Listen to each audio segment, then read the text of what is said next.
Salut à tous, il ne reste plus que 3 rencontres de Ligue 1, dont 2 dans le chaudron. L'AS Saint-Etienne recevra donc l'AS Monaco ce samedi à 21h05.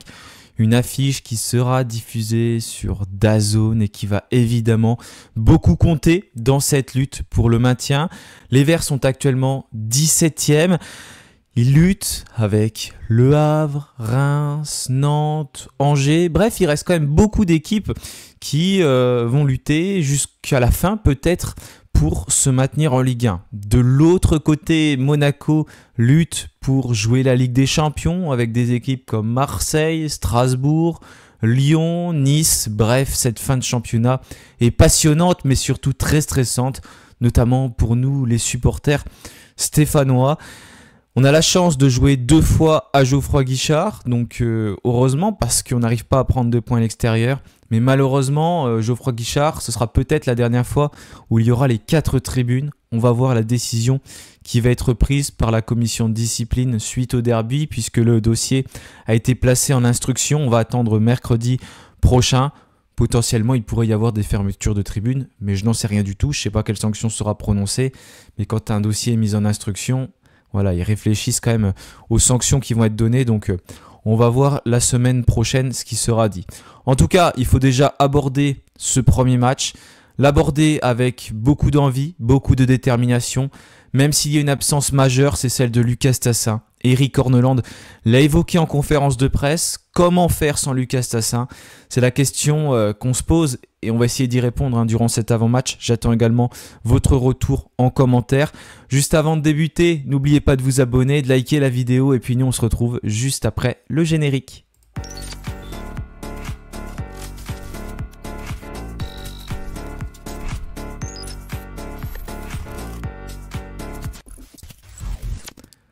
Voilà, déjà, ça fait plusieurs semaines qu'on sait qu'il y a des joueurs incertains côté stéphanois, notamment Irving, Cardona et Lucas Tassin. C'était le cas contre Lyon, donc lors du derby, et puis face à Strasbourg la semaine dernière. Finalement, les 2 joueurs ont bien pu tenir leur place dans le 11 de départ, donc ça c'était une bonne nouvelle pour nous. Mais malheureusement, ça ne s'est pas confirmé ensuite pour Lucas Tassin. Cardona s'est entraîné lui normalement cette semaine, a été touché au niveau des adducteurs. Tassin c'était plutôt au niveau de la cuisse, donc sans doute plus au niveau du quadriceps. Et puis, Cardona s'est entraîné, on l'a vu sur les photos mardi, mercredi, vendredi, jeudi même. Et puis, Lucas Tassin, c'était le joueur qu'on ne voyait pas cette semaine sur les photos, donc forcément la question se posait, où est Lucas Tassin? Et bien Orneland a répondu tout à l'heure, d'ailleurs il y a eu la conférence de presse juste après un entraînement ouvert au public où il y avait du monde en ce jeudi 1er mai. Et il a dit que Lucas Tassin est forfait pour la rencontre suite à un problème musculaire. Donc la cuisse certainement, il a été ménagé ces dernières semaines pour cette raison, mais depuis Strasbourg, il ne s'entraîne pas. C'est un jeune joueur et on espère qu'il va récupérer vite, car les semaines de compétition ne sont plus nombreuses.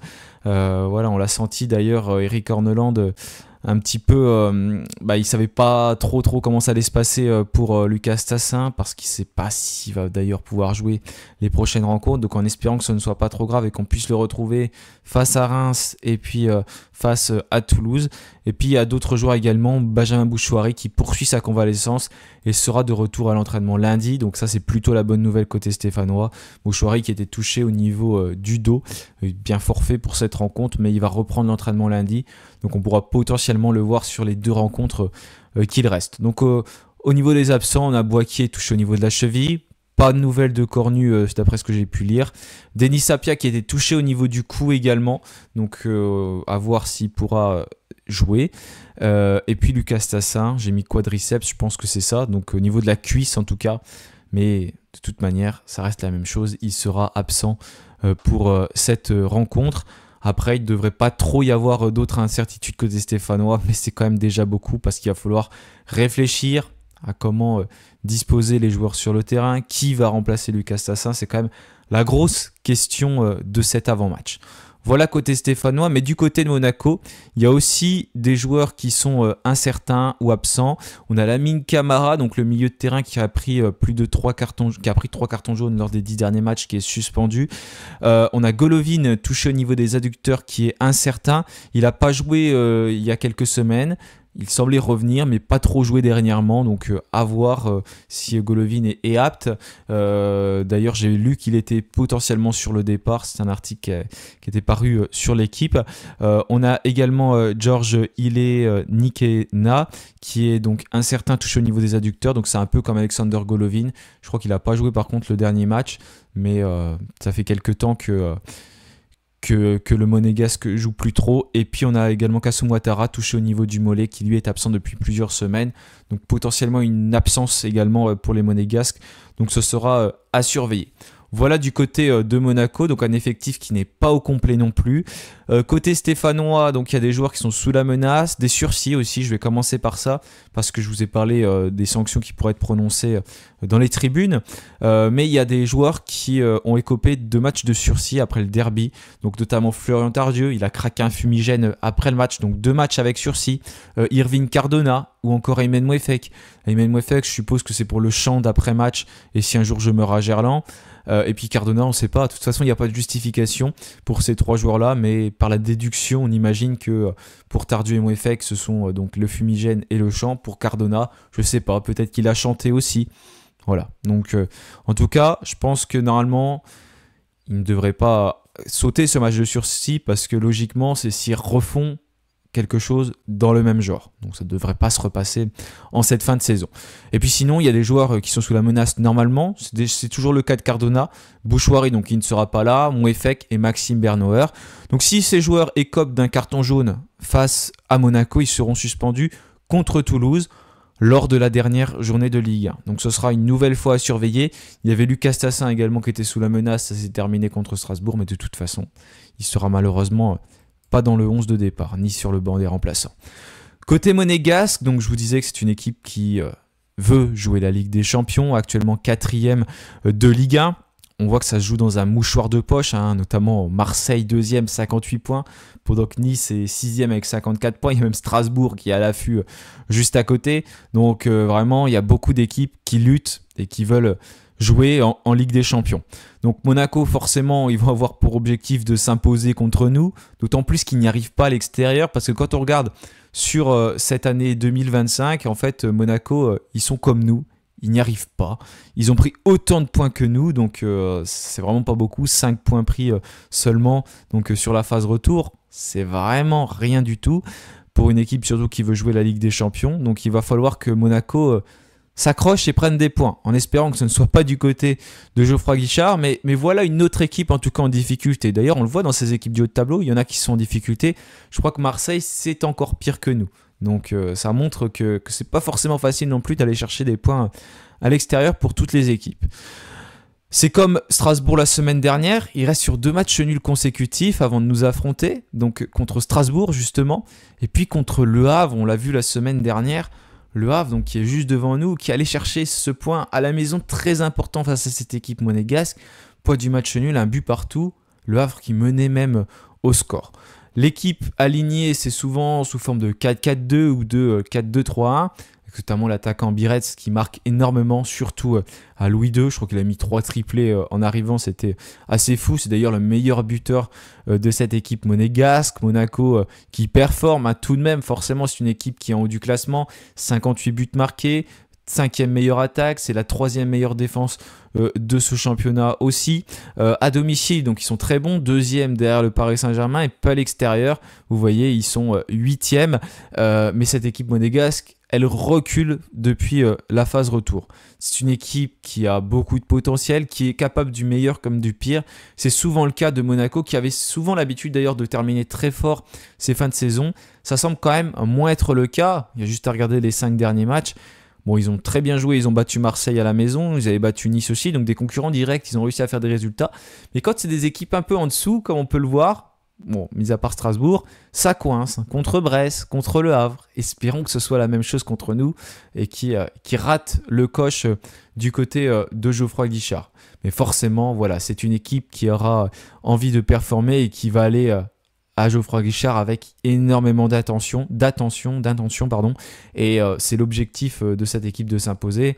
Mais il va falloir que le public de Geoffroy Guichard pousse comme il l'a fait lors du derby, comme il le fait à chaque match, parce que c'est quelque chose qui peut faire vraiment la différence. Et je pense que c'est pour ça qu'on arrive à prendre aussi plus de points à domicile qu'à l'extérieur. Parce qu'à l'extérieur, il y a du public stéphanois souvent, mais c'est pas la même chose. À domicile, c'est autre chose. Et on n'est pas performant à domicile parce qu'on rate beaucoup de points aussi. Mais c'est aussi parce qu'on a un effectif limité. On ne peut pas faire des miracles en chantant, qu'en galvanisant les joueurs dans les tribunes. Quand on est limité, il y a aussi malheureusement des moments de creux. Et espérons que ce ne soit pas donc le cas contre Monaco. Donc voilà pour le 11 qui pourrait être aligné par cet effectif monégasque. Donc ce sera à surveiller. En tout cas, ça c'est celui du dernier match face à Monaco. Face à Brest, pardon. Non, le A, je vais y arriver. Du côté stéphanois, donc je vous mets aussi le dernier 11 de départ. Donc je rappelle qu'il y avait toujours Benjamin Bouchouari absent et ce sera le cas. Les Verts qui ont du mal à prendre des points. Depuis l'arrivée d'Éric Orneland, ça fait 3 victoires seulement. Donc celle contre Reims, celle contre Montpellier et puis celle lors du derby. Mais sinon, on galère, on prend beaucoup de buts. On en marque maintenant, donc ça c'est quand même quelque chose qui est positif. Mais on est 17e au classement. Donc il n'y a qu'une équipe pour l'instant qui est condamnée à la Ligue 2 officiellement. C'est pas l'AS Monaco, non. C'est Montpellier. Toutes les autres luttent encore pour le maintien. Ce qu'il ne faudrait surtout pas, c'est qu'on perde contre Monaco et par exemple Le Havre gagne. Imaginez, ce serait vraiment terrible pour les Verts avec une équipe du Havre qui pourrait prendre 5 points d'avance. Donc là, surtout, il ne faut vraiment pas que ça arrive. 4 points d'avance, il faut vraiment pas que ça arrive.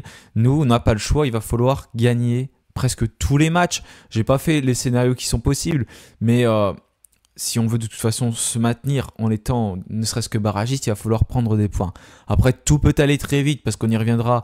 Le Havre a un calendrier compliqué, certes, mais nous, on voit que contre n'importe quelle équipe, de toute manière, que ce soit une équipe dans le haut du tableau ou une équipe dans le bas du tableau, on a quand même du mal à prendre ces points-là, donc on est loin d'avoir pris ne serait-ce qu'un point sur les 9 qu'il reste. Au niveau de l'attaque, donc on est la 14e attaque de ce championnat, donc petit à petit on gratte, on remonte, c'est bien. On est repassé pire défense du championnat, égalité avec Montpellier, 71 buts encaissés. À domicile, c'est là qu'on arrive mieux, mais mine de rien, on n'est que 11e. Et puis à l'extérieur, 17e, voilà, avec seulement une victoire donc face à Montpellier. Malheureusement donc, sans Lucas Tassin, un meilleur buteur qui compte 12 réalisations, et avec Zuriko Davitashvili, meilleur passeur, c'est d'ailleurs lui qui a marqué contre Strasbourg, 7 passes décisives depuis le début de la saison. Donc je vous ai dit que ça se tenait dans un mouchoir de poche en haut du classement, mais également en bas, parce qu'aujourd'hui, si on regarde jusqu'à Reims, personne n'est encore maintenu, même si Reims a quand même déjà fait un véritable pas vers le maintien. Ils auraient quasiment pu l'officialiser s'ils avaient battu Montpellier, mais ils n'ont pas réussi à battre Montpellier.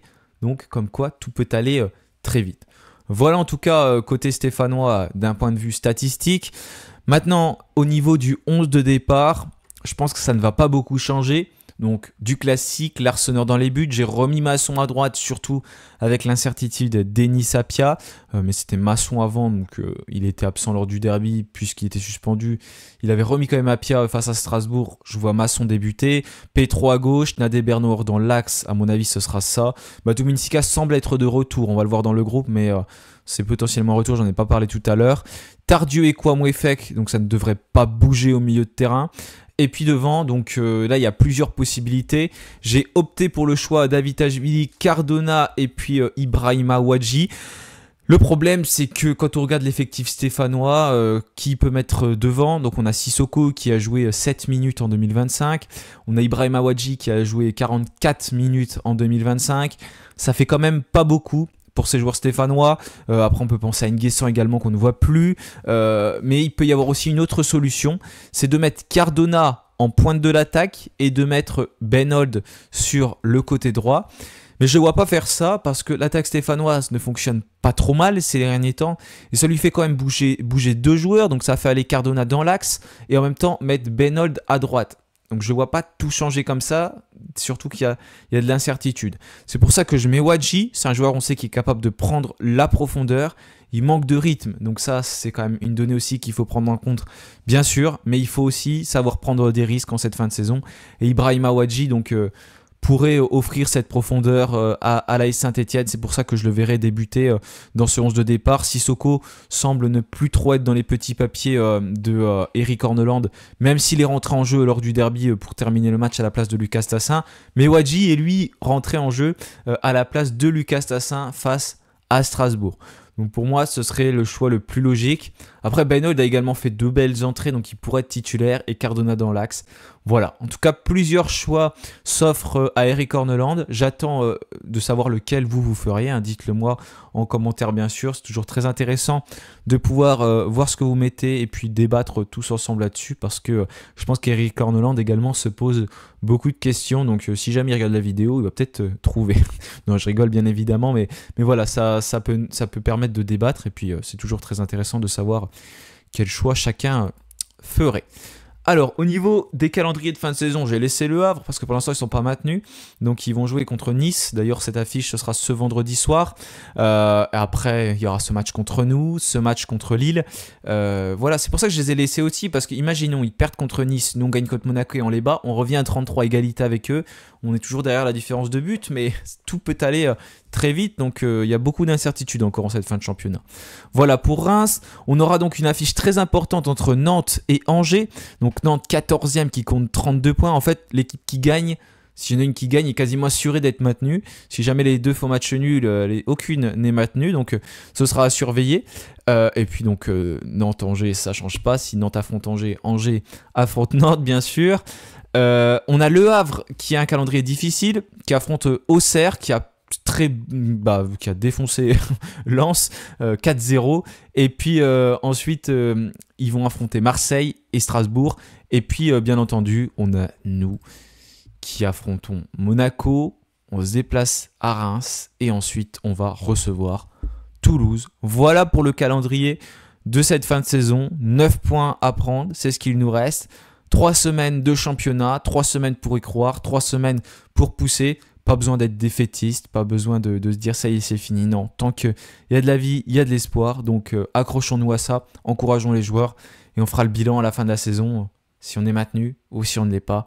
Et si on doit jouer ces barrages, eh ben, il faudra les jouer parce que on est 17e comme depuis un petit moment. Donc n'importe quelle place qui peut nous permettre de se sauver, il va falloir la prendre. Il y a une équipe pour l'instant qui est officiellement en Ligue 1, c'est Lorient, donc déjà félicitations à eux parce que c'est pas facile de descendre et de remonter directement, donc ce sera pas eux qu'on affrontera en cas de barrage, mais ça, on en reparlera dans les semaines à venir si jamais il y a barrage pour Saint-Etienne. Merci à tous d'avoir suivi cette vidéo, je vous souhaite une belle fin de semaine et puis bien sûr allez les Verts.